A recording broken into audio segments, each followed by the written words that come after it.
All right, hello there, everyone. Welcome back to my channel. We have a real special review for you here today. I managed to get my hands on a pair of Pro Gauntlets. These are my friends, so this review is not going to be the review of mine. Mine are still on their way. When I get mine, I promise you I'll do a full review where I do full crowbar testing and full durability testing. Because these are not mine, I just had them for 3 days and I was able to do basic things with them. So full speed sparring for about 3 hours. And just general time with them to get to know them and understand how the glove works, which I think will allow me to give a very informed opinion about these gloves. And this video will be primarily not for people like me who've already ordered them and who are waiting for them. This will be for people who are on the fence. People are wondering if these should command the premium price that they do. And it's for people who, are saving up their money and maybe don't have money to blow and are wondering, should they drop money on these? Should they put these on a credit card? So stay tuned and watch the whole video. I will start off talking about good things about the gloves, and I'll end off towards the video talking about a few durability issues and some things, nitpicks, some things I'd like to see change on the glove. Which I think is what a lot of people want to hear about with the gloves. They want an honest opinion about the gloves, and that's what I will try to do for you. Are these gloves the gloves we've all been waiting for? Are they living up to the hype? So right off the bat, if I talk just about the engineering of these gloves from an engineering standpoint are miles above anything else out there. This part of the glove here, basically from the knuckles back to the wrist, there isn't too much special about them. This ridge they have on the back is something I mentioned Armadillos should have done a couple years ago in my review. Well, it's on this. And what that does allow is those ridges allow to distribute force. And that means you can keep it close to the top of your hands and allow for your hands to get very close together when doing sword work. So that's a clever design, but the rest of it here isn't too much more special than any other sort of glove. Where this glove is amazing and miles above everyone else is the fingers. They are very protective, but I'll talk about that later in the video. They do have some flaws. Where they're amazing are the knuckle joints. And I'll try to splice in some detailed footage of them. But if you see here, each finger and thumb has 2 knuckle joints with a ball.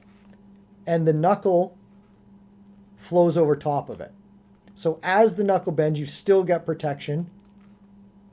So it allows for full articulation of the fingers. And these joints are so well engineered and so smooth, it's actually just satisfying to play with it. There's no binding, there's no resistance. What that allows for is great dexterity. And it makes the gloves feel really natural. And the owner of these gloves and myself both agree that how compact they are to your fingers and how well the knuckles flow makes these feel so natural. It's almost like wearing a leather glove.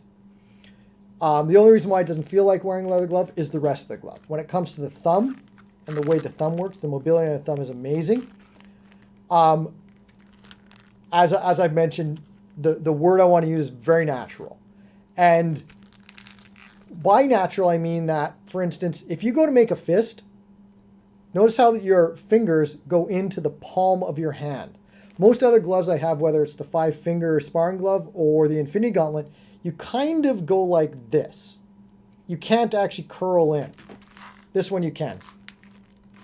You can curl your fingers right in, and your thumb can go in a very natural fist position. So outside of the fact it's got armor on it and it makes your fingers a little bit more bulky, you can get into an actual natural fist. And so when holding a weapon in hammer style, basically a hammer grip, these are awesome. You can actually feel your fingertips wrap around your weapon and you can really grip the weapon. If you're doing more pistol grip, which is more what I do, because there's so much tactility with the fingers, I started to notice I could feel how my fingers were holding the sword while I was doing sword work, much more than any other glove I've had to date. So yes, these gloves I do believe are going to command a premium price out there, particularly when we're talking about the fingers. The thumb joint here, the way it is made is just amazing, and this protection here is great. This part is well engineered for thrust, and you'll notice there's also little protection in between the fingers right there as well. Now, these are 5-finger gloves, so that means they are going to have flaws. All 5-finger gloves do. The Infinities suffer from this same problem I'm going to mention right here. A sword can come up, end on an angle, and work its way through, like I have done here with my finger, into your actual joint. That would be very rare, and it would have to come on a very strange angle. This will work 99.9% of the time. And the Infinities suffer from that same problem as well. This one, I believe, could be fixed really easy by the canvas coming down a little bit lower, and it probably would be a non-issue. But, once again, well engineered and well thought out. I just think it just needs to come down a little farther, and that's not even one of the things I'll talk about later in the video. So one other thing about these gloves, they are relatively easy to take on and off. These gloves don't breathe very well as compared to, let's say, the Infinity Gauntlet, or they probably breathe a little bit better than the Armadillos did. So your hand does slide in and out, but they will sweat in there quite a bit. And because it is a leather glove, when I've been wearing this for a while now, as you can see, it's not very difficult to take on and off. And the glove, even though it's not riveted on or anything like that, does stay in there pretty well. So it's not difficult to take on and off. But honestly, the Infinity Gauntlet is easier to take on and off than these are. I think it's one of the best ones to take on and off, in my opinion. But these do very well. It's just something to note, they are very warm. So now this part of the video, I'll focus on a few areas of the gloves, which I've got that I think they could change and re-engineer a little bit. They're a little bit nitpicky, but I think it will make the gloves better. So the first thing I'll talk about is the knuckles.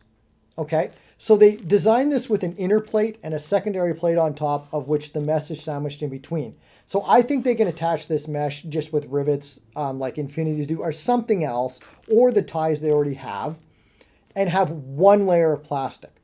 The reason why I say that is because there's 2 layers of plastic, particularly this knuckle, it sticks it up very high.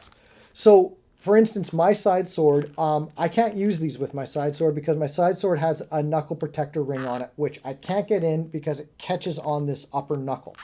Not a big concern because a lot of side swords don't have that knuckle protecting ring.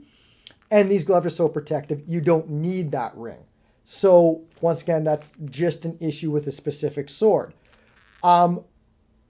Also with rapiers, I don't know why you'd be using these gloves with rapiers, but if you were, I have a rapier that has a Pappenheimer cup guard on it, which is very narrow. Also doesn't allow me to get my hand in. But if you have a typical rapier that is more swept style with like 3 rings, you know, that style rapier, you'll have no problem with these. Once again, most people won't use these with rapiers, but it is something to note. But I think this could be re-engineered to be much more compact, which would make this, once again, an even better glove than it is already. Also, you can see how this secondary piece has this that sticks out. I think that's going to get snagged on things when grappling. So for instance, if you get caught in between someone's armpit and you go to pull your hand out, I think that's going to start snagging on things, which could become an issue. I can't test that right now because we're not doing grappling because of COVID. Womp womp, right? So that's one thing that I think could be changed. The other thing is the wrist. The wrist is great. It's protective. It's nicely designed. The problem we, and I mean myself and the owner of this glove have, is it doesn't work with all forearm guards. So my friend who owns these uses the Spez forearm guard with the elbow cap on it. It butts into this. It won't fit in here properly. And so he has to use a different style of forearm guard.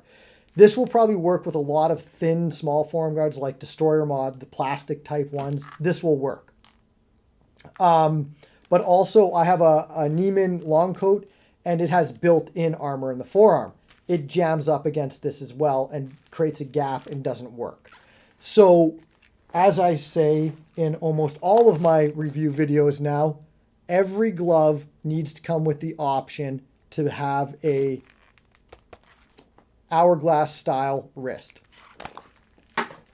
So I'm not saying they need to get rid of this, but what I'm saying is they probably should design an hourglass for this so it works with all forearm guards and thick sort of, you know, there's a lot of coats out there that have real thick forearms, right? Which aren't going to fit under this as well.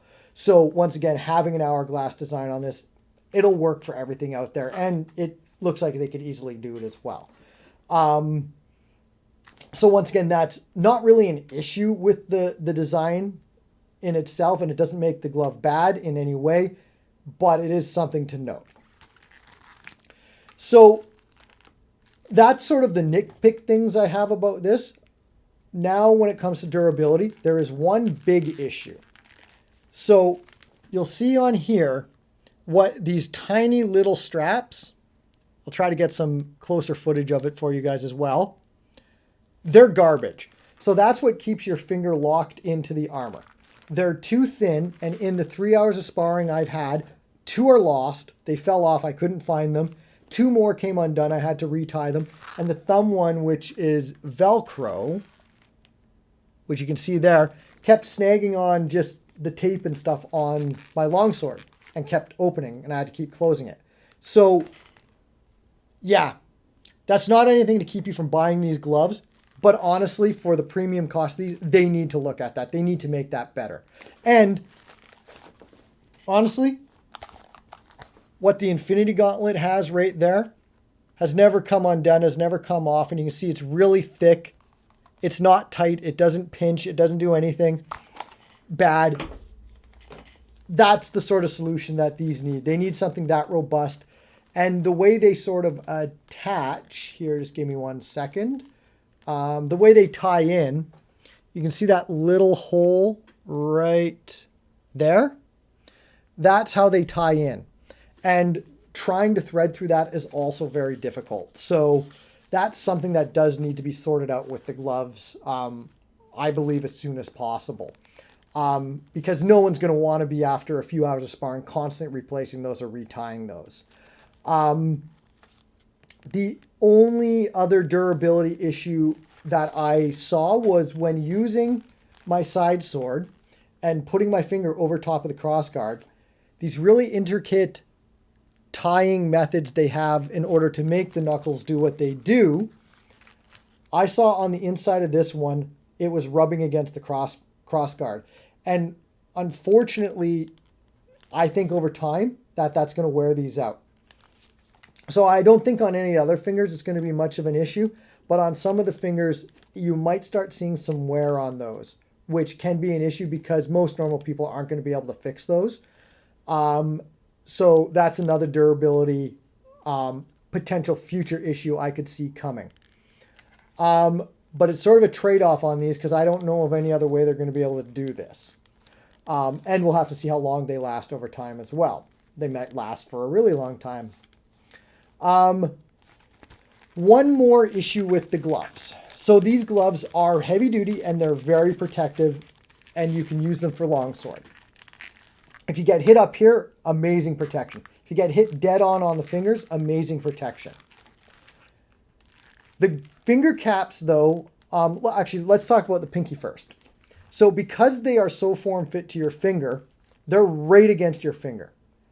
And the plastic on the top is hard, but the gloves on the side, or the fingers on the side, are flexible. You can squeeze them. And I got a feeling, because it just barely covers your pinky finger here, that you could get hits to the side of your finger here and have your finger broken in there. I think it needs to be harder, come down a little bit farther, and thicker for your pinky. Your pointer finger, I think, might have the same issue, but less, because it is already bigger and thicker. I just think maybe it does need to be looked at on both these two fingers. I don't think it'll be much of an issue for these two fingers at all. But the pinky finger, I think, does need to be looked at. The other thing is, you won't be able to probably see it on camera. There's a lot of light. Oh, you can kind of see it. There's purple on the end of my pinky.